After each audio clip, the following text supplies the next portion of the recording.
Thank you very much, Sahar, for that very useful and impassioned presentation, providing us with a very helpful survey of the various kinds of women's activisms, particularly digital activisms that we don't hear very much about, and how that's contributing to the promotion of democracy in the Muslim-majority world. Our final speaker is Irma Makharadze, who is an independent researcher from Tbilisi Institute of Asia and Africa. And she is speaking on the topic of, now this time, defending democracy in the Muslim world, a path to justice, stability, and prosperity. First of all, I would like to greet the organizers of the conference, participants, and all the guests, and I really feel privileged that I've made this long way to come and participate in this really interesting event. So, in today's global political climate, Muslim-majority countries face a range of complex and interconnected challenges. These challenges have made it increasingly important to defend and strengthen democratic governance. Democratic systems are especially valuable in societies with diverse populations. Many Muslim-majority states are home to a rich mix of ethnic, religious, and cultural groups. When democratic principles are applied, such as the protection of minority rights and the encouragement of broad political participation, they help reduce marginalization and build social unity. There is ongoing debate about the relationship between Islamic teachings and democratic values. Muslim societies have different political histories and cultural backgrounds, which shape their views on governance. One of the main points of today's discussion is how Islamic ideas can align with and even support democratic principles. While democracy is sometimes seen as a Western concept, its core values such as human dignity, individual freedom, and inclusive governance are universal and can be meaningful and relevant across different cultures and religious contexts. Many scholars, next slide please. Many scholars argue that the Quran contains principles that can support democratization, such as shura, consultation, adl, equality or justice, religious tolerance, accountability, and opposition to oppression and tyranny. Shura, consultation, the slide before, please. What I tried to do it was to search for the principles in the Quran which is relevant to democracy, and to bring these principles to strengthen the idea of democracy, the idea that it is possible to make a basis, a good basis in the religious book itself for modern realization of democracy in Muslim majority countries. So, the Quran says, consult them in matters, and when you have decided, then rely upon Allah, which encourages leaders to consult their people. The concept of shura, mutual consultation, can be highlighted as a democratic principle.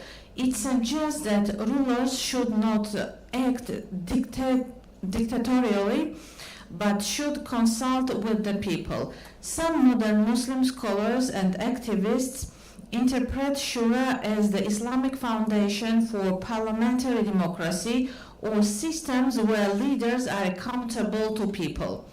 Equality and justice. Quran says, indeed, Allah commands you to render trust to whom they are due, and when you judge between people and judge with justice. This calls just governance and trustworthy leadership. Justice or adl is a core value. In a democratic system, this would translate to laws that are fairly applied, leadership that is accountable, and institutions that serve everyone equally. One of the important principles, in my opinion, is also that there is no compulsion in religion. Quran says there is no compulsion in religion. The right path has become distinct from the wrong. This supports freedom of choice in matters of faith. Freedom of conscience is a key democratic value. This verse is often cited to argue for political systems that protect individual freedoms, including religious one. Accountability. Regarding accountability in Quran, we find many different verses, but I will cite only one of them. Indeed, we have made you a successor upon the earth, so judge between the people in truth and do not follow your own desire, as it will lead you astray from the way of Allah. This is for leaders who must govern with truth and justice, avoiding personal bias. Some Islamic thinkers have expanded this idea to justify political accountability mechanisms. And the next thing is opposition to tyranny and oppression. Quranic basis for it is found in 4th Surah, 75th verse. And what is the matter with you that you fight not in the cause of Allah, and for the oppressed among men, women, and children who say, O Lord, take us out of this city and of oppressive people, and appoint for us from yourself a protector, and appoint for us from yourself a helper. This encourages standing against oppression and for the right of the oppressed. With Islamic intellectual tradition, which provides substantial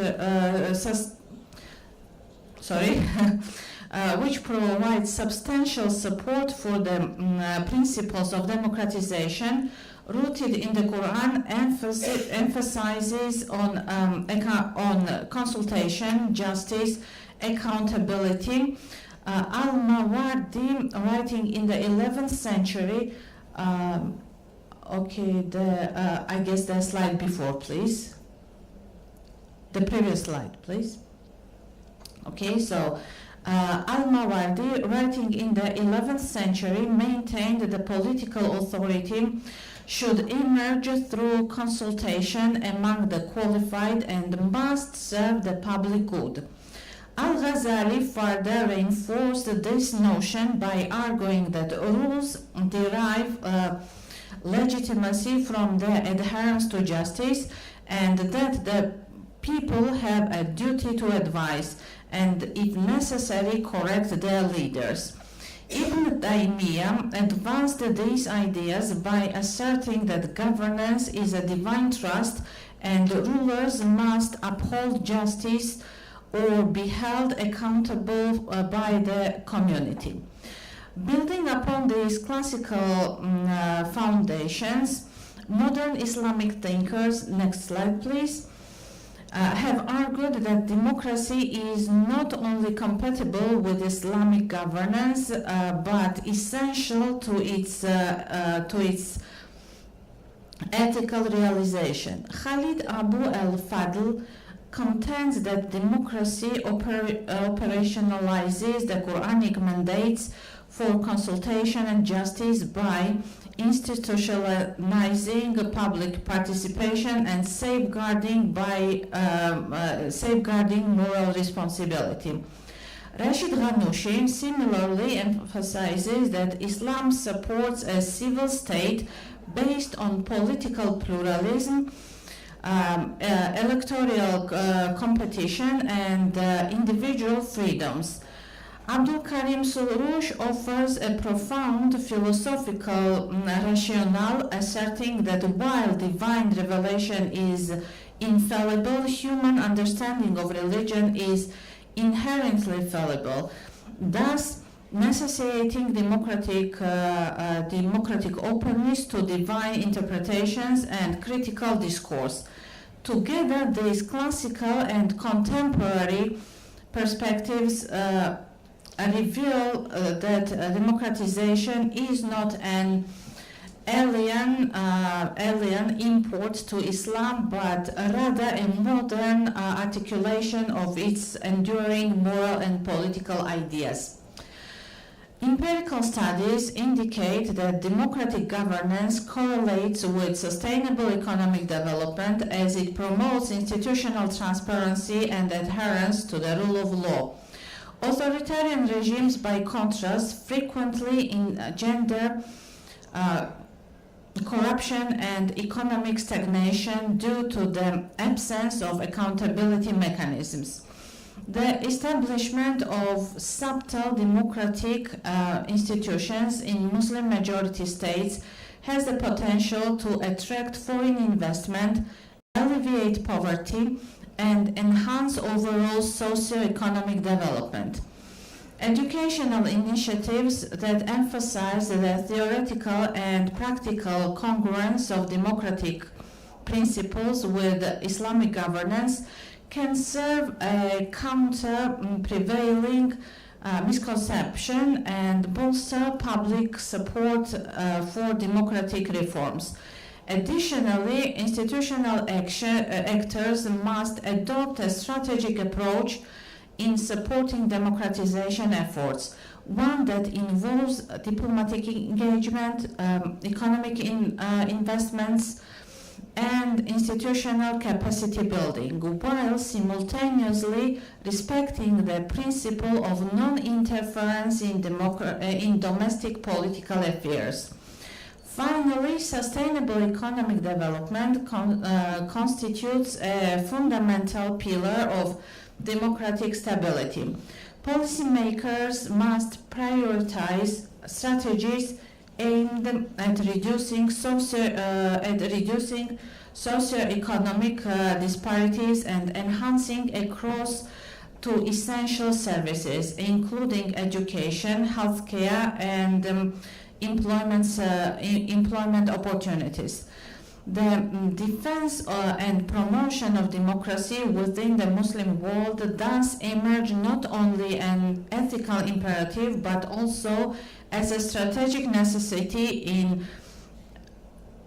in counteracting global authoritarianism.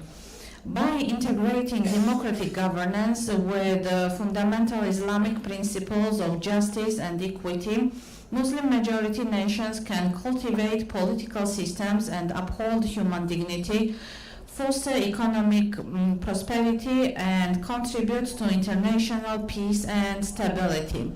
In conclusion, the defense of democracy in the Muslim world is not merely a political choice, it is a moral, theological, and strategic imperative. As illustrated, Islamic principles such as Shura, Adl, and Mas'uliyah are not only compatible with democratic governance but can actively enrich and legitimize it. By drawing on both classical Islamic thought and contemporary scholarship, Muslim-majority societies can forge a unique indigenous model of democracy, one that is faithful to their religious heritage while responsive to modern political and socio-economic realities. The journey toward democratic resilience will require sustained efforts in education, civil society empowerment, and international cooperation, but it remains a vital and achievable goal for a just and prosperous future. Thank you for your attention.